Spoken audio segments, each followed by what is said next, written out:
Olá, eu sou Patrícia Lapuente e tenho um programa chamado Tendências, Comunicação e Notícias na Rádio Web. Lá sempre levamos um convidado para falar sobre alguma temática ligada ao mundo da comunicação e do marketing. E como todo este conteúdo é muito bacana, a partir de agora, essas conversas são também episódios de podcasts. Nosso programa é baseado no selo Tendências, que são as revistas produzidas por Coletiva.net. Atualmente, são 4 publicações: Academia, Comunicação Empresarial, Inovação e Comunicação. Então, chega de apresentações e vamos logo ao nosso episódio. Neste dia, eu entrevistei a sócia fundadora da Padrim Conteúdo, Alexandra Zanella. Em 2018, a Ali participou de um projeto de checagem de notícias com a agência Filtro. E é com todo esse embasamento que ela conversou comigo sobre fake news, as notícias falsas. Bom, é o programa.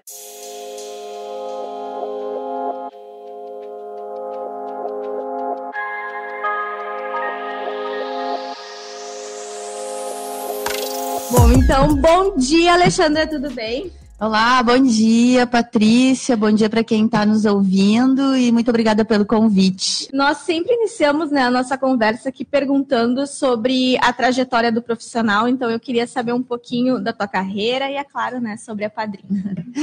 Tá bem, então eu sou uma jornalista, eu acho que eu nasci jornalista, né?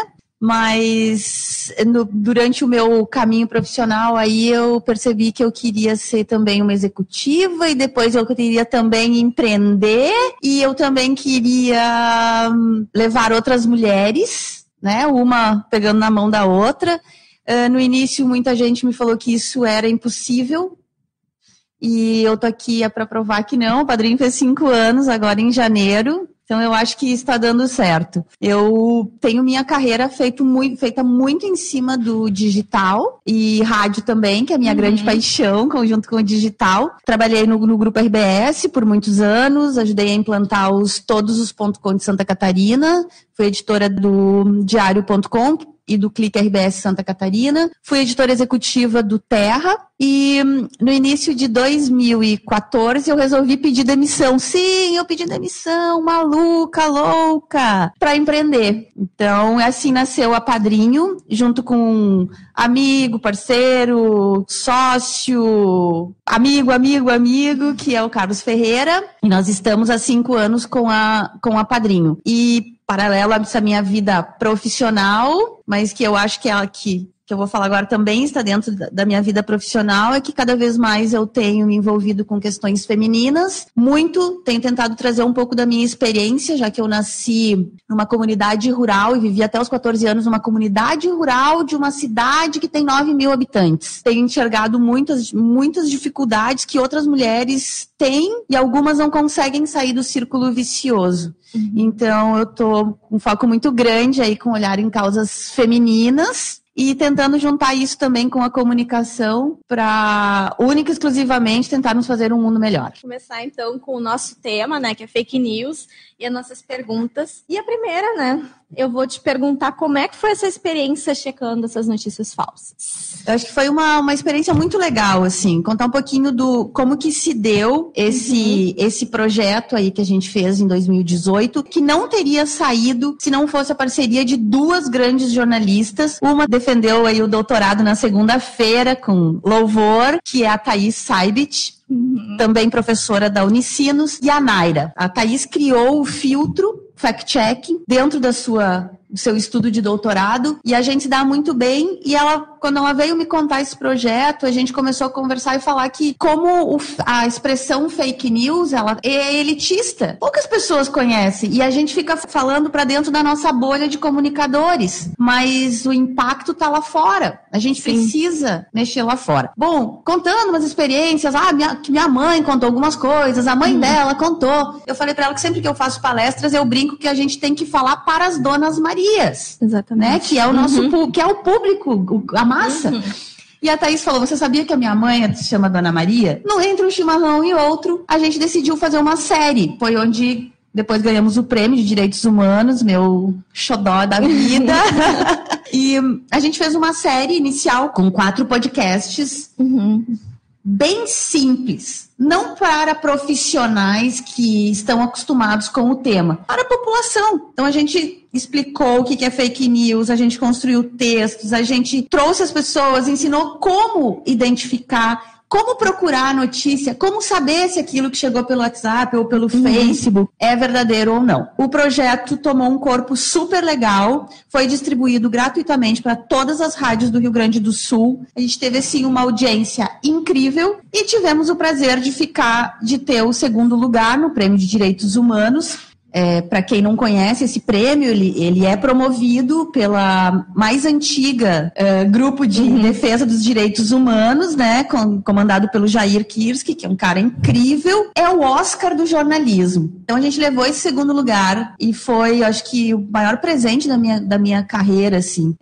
Quando o dia que eu fui buscar o prêmio, a Thaís estava em outro estado dando cursos de fact-checking, eu olhei para o lado e eu vi os grandes veículos de comunicação do Brasil ali recebendo o prêmio, assim. Então, acho que isso foi mais um ânimo para a gente seguir e entender que estamos no caminho certo. Bom, a Thaís fez uma parceria com a agência pública, onde o Filtro fez todas as checagens dos discursos dos candidatos ao governo do estado.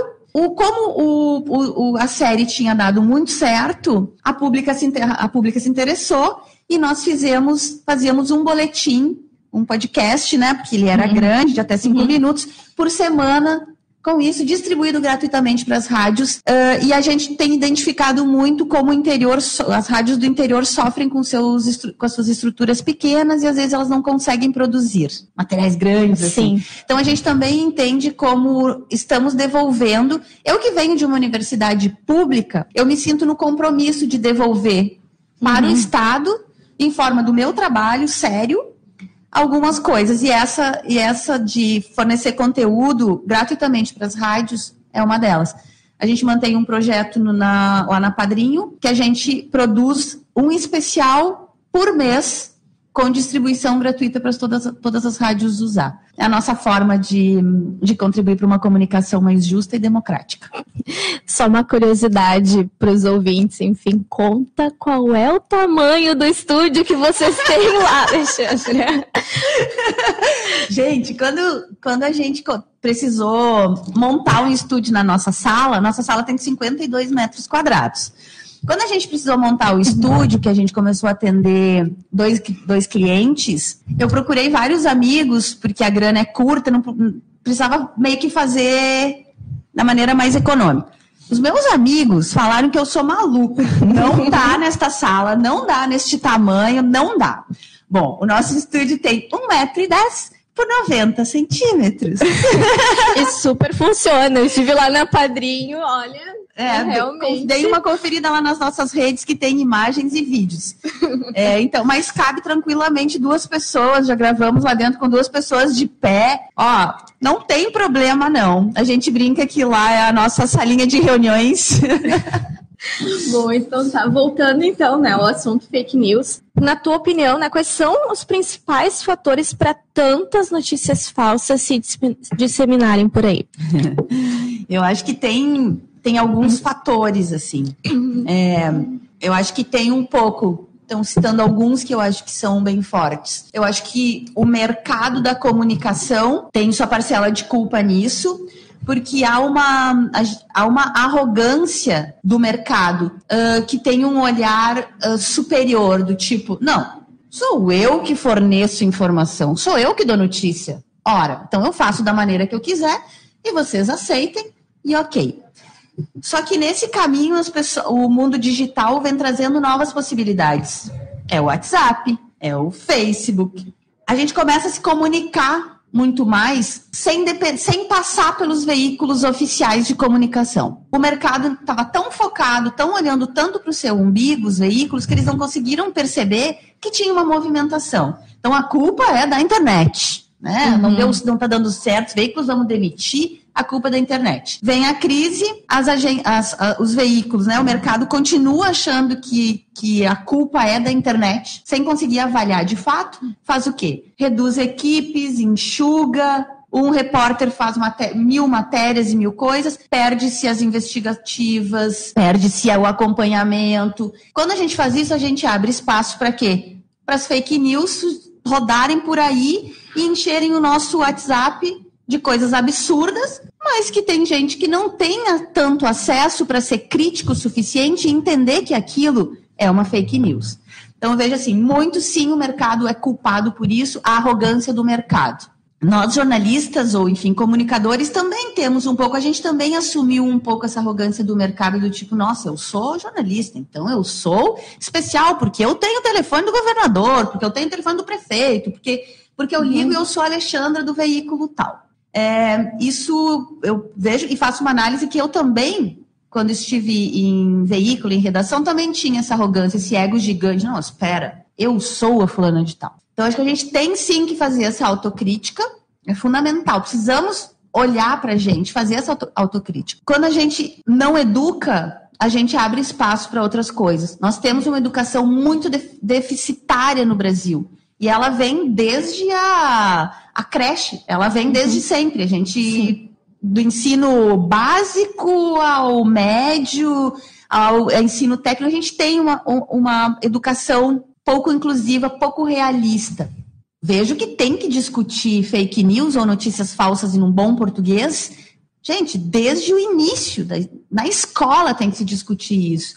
Porque estamos formando novos leitores, estamos educando e empoderando esses alunos para que eles quando chegarem em casa, transmitam isso aos seus pais.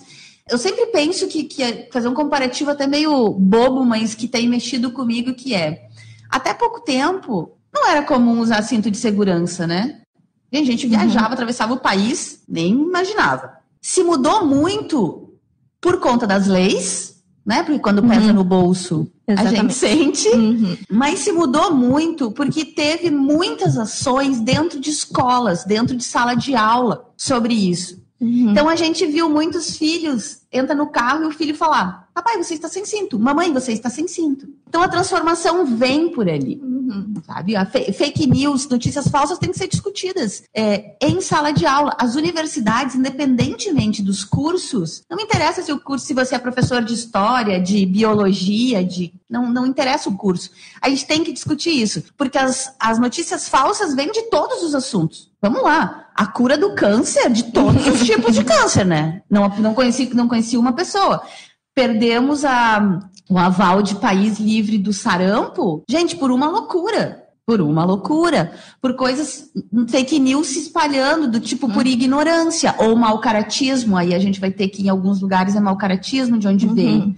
Dizer que, não, eles botam vírus na gente. Não, gente, vacinas com vírus vivos é uma outra coisa. Então, eu acho que são vários pontos em que a gente estagnou e agora vem nessa avalanche. E é claro que tem, politicamente, um uso muito mau caráter. Hoje de manhã eu li que tem um estado novo, federal, que vai destinar uma parte do gabinete para somente a produção de memes. O nome é Departamemes. Meu Deus. Não sei muito bem até como avaliar isso, porque quando um deputado federal faz isso, eu não consigo entender como que um deputado federal vai destinar uma verba lá do seu gabinete, que é para manter as coisas para a população, cria um departamento para criação de memes, e eu me arrepio o cabelo em pensar quantas coisas equivocadas sairão dali. Ou por mau caratismo, ou por falta de informação. Então, assim, estamos vivendo um momento delicado quanto a isso. Isso sim podia ser uma notícia falsa, né? Vamos combinar. Sim, podia ser uma notícia falsa, nossa. Bom, e tu acreditas que hoje o papel dos jornalistas além de serem apuradores, serem certificadores de notícias? Sim, eu vejo as pessoas falando, nossa, pior momento para o jornalismo. Se a gente parar e fizer uma análise mais profunda, sair da superficialidade, cavocar um pouco mais, entender outras coisas, veremos que estamos numa ótima oportunidade. Momentos de crise, surgem as grandes viradas, as grandes respostas. Temos que nos organizar. Não estamos.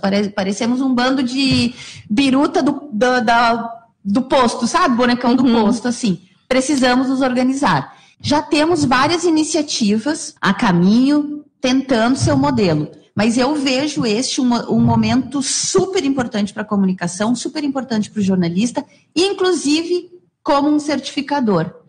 Porque as coisas se esgotam. E essa loucura da fake news, eu não sei quando ela vai se esgotar. Ou a gente bota a mão na massa, e aí é responsabilidade de todo mundo, da minha mãe, minha em educar a minha mãe, que tem 67 anos, em dizer, mamãe, olha, isto não é, ó, tu cuida isso, tu cuida aquilo. Porque as fake news, elas vêm num formato. É caixa alta, ou letra maiúscula, né? O jornalista só quer saber de caixa alta. Vem com palavras sempre decretando coisas. É a cura achamos a cura do câncer. É roubo. Sempre decretando. Então a gente começa... Erros de português. Fontes que você nunca ouviu. Tá, mas da onde veio isso daqui? Nunca ouviu. Quem é essa pessoa? Então elas têm elas têm um serial. Só que é fácil para a Alexandra, que tem 20 anos de profissão e foi treinada para pegar as coisas na mentira, para ser uma boa jornalista, interpretar isso. Para minha mãe, que tem 67 anos, que é uma pessoa que viveu offline uma vida inteira, que está começando a se inserir no mundo digital agora, a gente precisa dar apoio. Então, é responsabilidade de todos nós, todos. Precisamos ser... Eu vou usar uma expressão, gente, que vem da tecnologia e não da religiosidade, tá? Por favor. Precisamos ser evangelistas disso dentro dos nossos núcleos. No grupo de WhatsApp, quando o tiozão manda aquela notícia absurda, podemos escolher uma maneira. De preferência, educar tio, ou chama ele no privado, ou fala, tio. Para esse cara não ir mais. Às vezes a gente explode, tá? Eu já tive muitas brigas lá no grupo de família. Mas a gente precisa ser evangelista. Porque ficar de espectador, apontando o dedo, sem soluções, a gente está um pouco cansado disso e não vamos a lugar nenhum, nós só vamos brigar entre nós. Então precisamos evangelizar. Até eu vi uma notícia de que as maiores fake news, né, as maiores taxas, são justamente em grupos de família. Até porque acredito que a gente tem que ver até o nosso papel de jornalista, né? As pessoas estão confiando mais no que o irmão mandou, no que Exato. O cunhado mandou, do que nos próprios jornalistas. Eu vejo que é por conta da passione, né? Do afeto, da confiança. Não, mas foi o meu sobrinho que mora não sei aonde, que trabalha não sei onde, mas é o meu sobrinho, sabe? Você tende a confiar. A gente tende a confiar quando a informação vem e chega de pessoas próximas. Então, quando eu falo lá no início da nossa entrevista, que eu falo daquela arrogância do mercado e também nossa, dos jornalistas, também tem a ver com isso. Sim. Quando conseguirmos nos entender, tipo, pera, eu tô aqui para passar uma informação, como que eu vou passar ela? Entender quem vai receber, e essa pessoa não é mais um receptor, ela troca comigo.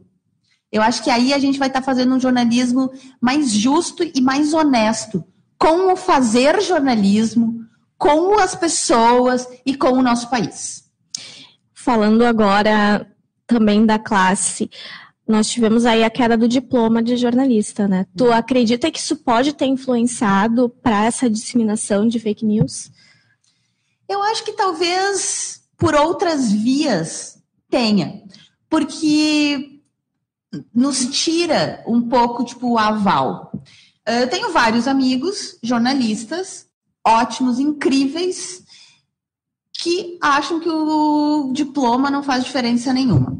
Eu acredito muito, sim, no diploma, e não é porque eu fiz jornalismo, mas é porque eu tenho entendimento que a universidade nos dá uma base, e não é a base prática, gente. Base prática, eu faço um tecnólogo de 6 meses... E ok, eu faço 10 cursos pela internet, hoje em dia, e tá resolvido. Jornalista não é um cara tecnicista. Temos que entender isso. Então, a universidade nos dá o quê? Nos dá a base teórica, nos ajuda a sermos críticos, a ampliar a nossa base de pensadores e do nosso pensamento. Nos faz pensar.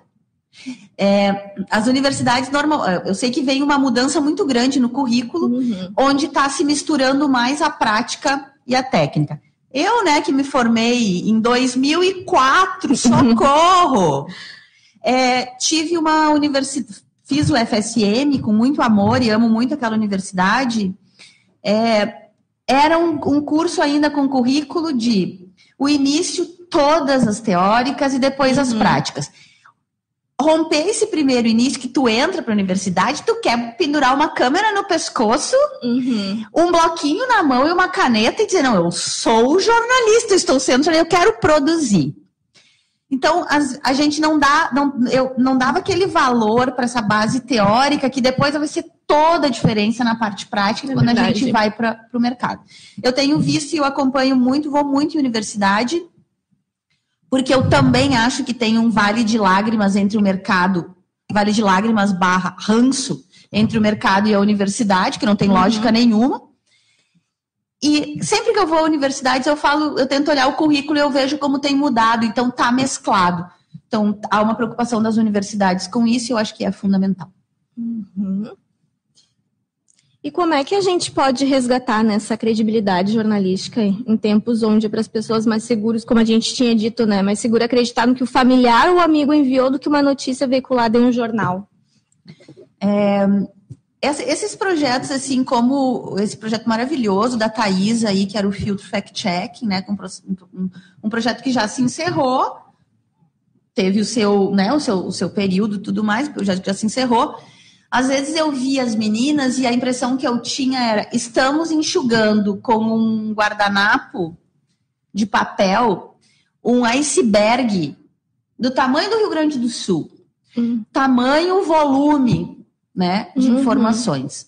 Bom, eu acho que, mais do que nunca, o mercado precisa se reposicionar. Jornalistas precisam se reposicionar.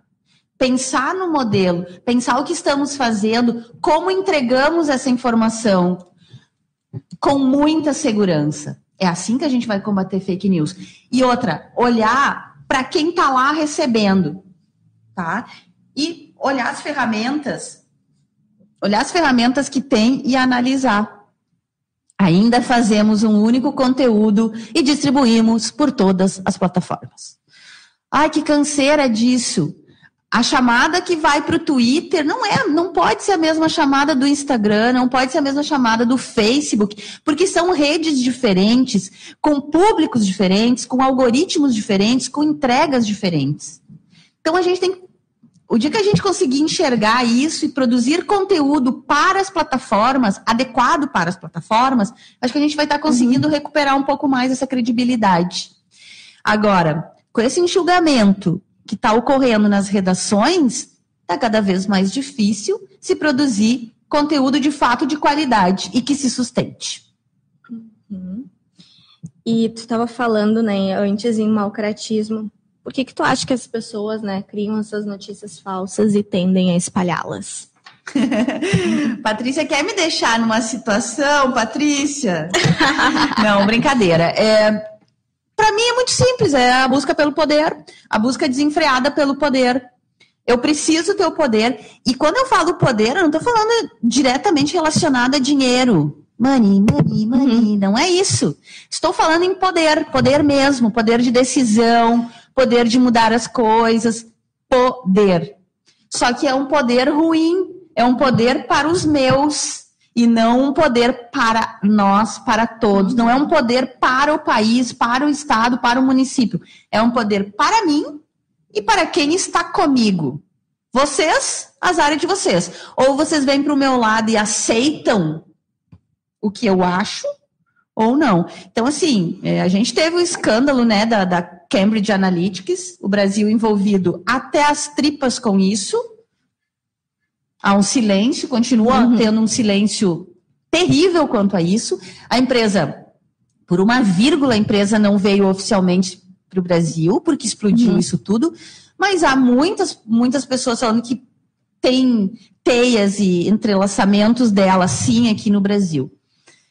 Então, assim, é muito triste isso, né? A gente vê as pessoas usando, produzindo notícia falsa para manipular a seu favor. Nossa, eu acho que é uma das coisas mais tristes que podemos. E tem um grupo em menor tamanho, óbvio, mas tem, que é o grupo que se diverte, que faz isso simplesmente para se divertir. Muito triste também, porque quando você cria uma notícia que, sei lá, vou chutar aqui, tá, gente? Fake news. Butiá cura o câncer. Se tu comer 3 butiás de manhã, cura o câncer. Essa família que tem alguém, um ente querido com câncer, atinge o emocional dessa família no meio. Além de tudo, tem gente que vai dizer, não, pra que eu vou no médico? Eu vou ficar comendo meu butiá? Porque as fake news, elas costumam vir acompanhadas, além de tudo aquilo que eu falei antes, de fontes. E as fontes são sempre bizarras, né? A fonte é o cunhado da minha prima que trabalha no hospital, o primo da minha vizinha que trabalha no exército, que trabalha não sei aonde, que é médico. Ela sempre vem numas loucuras. E assim, a gente fala, tipo, né, que é mais fácil para quem é do ramo, né, da comunicação, identificar. Mas, gente, tivemos recentemente a BBC, dos maiores veículos do mundo, que, pegadinha do malandro, o fotógrafo aquele, um brasileiro, um cara de São Paulo, por anos publicando fotos de guerras, se intitulando fotógrafo da ONU e tudo mais, quando, na verdade, esse cara, essa persona que ele inventou, nem existe. As fotos são fotos copiadas de outros fotógrafos. Esse cara provavelmente nunca saiu do interior de São Paulo. A BBC, gente, postou isso, uma série, BBC Internacional, inclusive. Então, esse foi um impacto muito interessante. Para ver como a gente, às vezes, está tão no automático que manda ver. Então, nunca se ligou para a ONU para conferir. Fotógrafo fulano de tal. E ele fez, para completar ainda, ele escolheu uma foto de um australiano gato. Um homem lindo. Então, além de tudo, ele era jovem, corajoso, um fotógrafo de guerra, da ONU e gato. Perfeito, né? Perfeita essa persona. Só que essa persona não existe. Até acho que então, né, para se redimir com a população, vamos dizer assim, né, teve a BBC Brasil lançou um programa muito bacana para integrar, né, o currículo das escolas públicas, o combate de notícias falsas.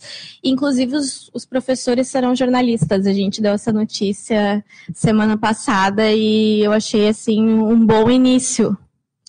Notícias que nos dão um pouquinho de esperança.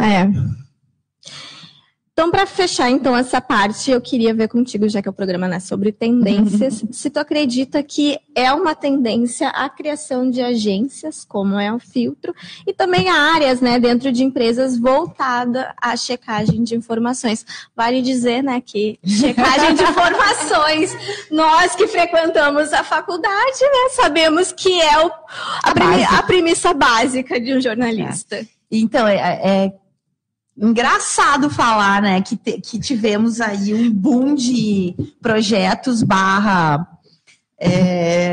agências de checagem quando é a premissa básica do jornalista checar. Mas, enfim, né, as coisas vão se adequando. Eu acho que já tivemos o nosso ápice, pelo menos neste formato de checagem de discurso e tal. Acho que esgotamos em um ano, para mim, meu olhar. Eu vi por a Pública, este ano já se posicionou diferente, não faz mais as checagens e faz matérias aprofundadas. Eu celebro, fico maravilhada, porque também é checagem. Sim. Não estamos negando. Mas eu acho que sim, os veículos, o mercado, as empresas ainda precisam ter um núcleo, talvez, mais aperfeiçoado, exatamente para a gente voltar, para esses veículos voltar a ter a credibilidade. E eu não estou aqui, gente, falando sobre a briga se os veículos, se a Globo é comunista ou não, tá, gente? Porque isso eu acho que já superamos essa discussão, não tem nem lógica, né? Então, não é essa a discussão é outra, a discussão é sobre credibilidade no conteúdo mesmo. De novo, com esse enxugamento de redações, quando muda, tu reduz a redação 1/3, mas tu não muda o teu formato, vai explodir em algum lugar. Isso é uma conta simples. Mas eu vejo que tem muita iniciativa legal de grupos menores, coletivos, grupos menores que estão fazendo um trabalho incrível. Então, talvez não tenha a força que a Folha de São Paulo tem na entrega, mas elas estão regionalizadas, né? Mercado de nicho, hiperlocalismo, a gente volta então a falar de hiperlocalismo, de estar mais próximo ao teu público, de estar mais aberto, de ter mais troca, de o jornalista ser de fato uma pessoa normal e comum, gente. Essa coisa de endeusar o jornalista... E, cara, é incrível. A gente tem um ego terrível. Sabe? O estudante já é egóico, assim. Depois a gente sai achando que nossa, sou super. Então, quebrar um pouco isso e que de fora nos enxerguem como pessoas que nos abordem, que nos escrevam, que nos contem histórias, que nos ajudem a construir. Então, eu acho que essa é uma quebra interessante. Com certeza, quando algumas pessoas estão ouvindo e algumas pessoas que vão ouvir depois, provavelmente vão continuar com o hábito de me xingar no inbox, mas sigam, gente, podem mandar. Eu recebo muita crítica de colega, recebo basicamente 2 tipos de crítica. E um é crítica / ameaças, ultimamente. Um dos colegas, que acham que eu sou muito... dura quando eu falo sobre isso, sobre o nosso ego, sobre nós nos olharmos e fazermos autocrítica. E outro de um grupo grande de homens, porque eu sou uma feminista praticante e militante, eu dou minha cara, e eu recebo muita crítica e ameaça sobre isso, tá? Então, assim, se tiver alguém aí que costuma me mandar o inbox para eu ir voltar para a cozinha, um abraço para vocês. Bom, né, então, o nosso bate-papo foi inspirado na matéria Fake News, uma caça à verdade, da Tendências Comunicação 2017, para ver que esse é um assunto bem antigo. Inclusive, a versão digital tem um jogo bem bacana para saber se vocês sabem aí distinguir, né, uma informação falsa de uma verdadeira. Para acessar essa edição com conteúdos exclusivos e estendidos, na editoria Revistas em coletiva.net. Ou, é claro, podem me pedir um exemplar pelo patricia@coletiva.com.br.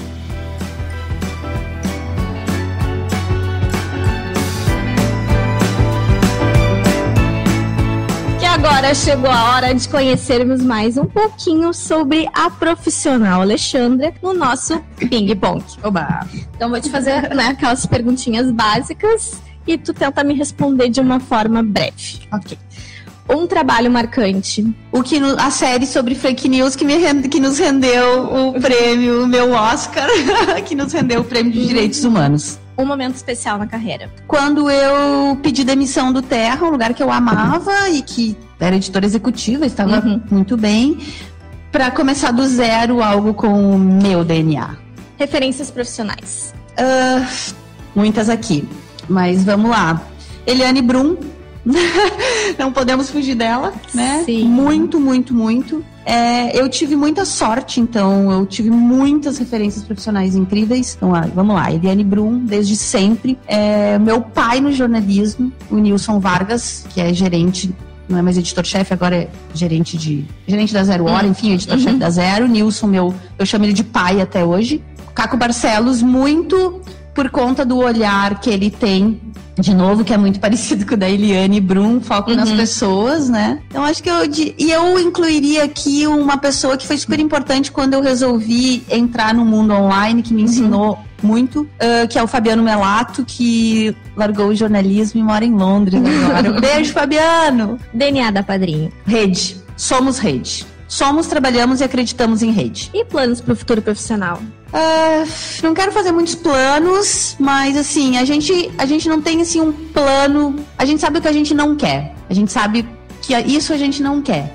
Eu sei que tem coisas aí que vão aparecer. A gente quer fazer alguns projetos grandes e eles vão acontecer sem muito desespero para isso. A gente está trabalhando e o resultado vem. Tá certo, então é isso. A gente encerra aqui com o Alexandre o bate-papo sobre carreira.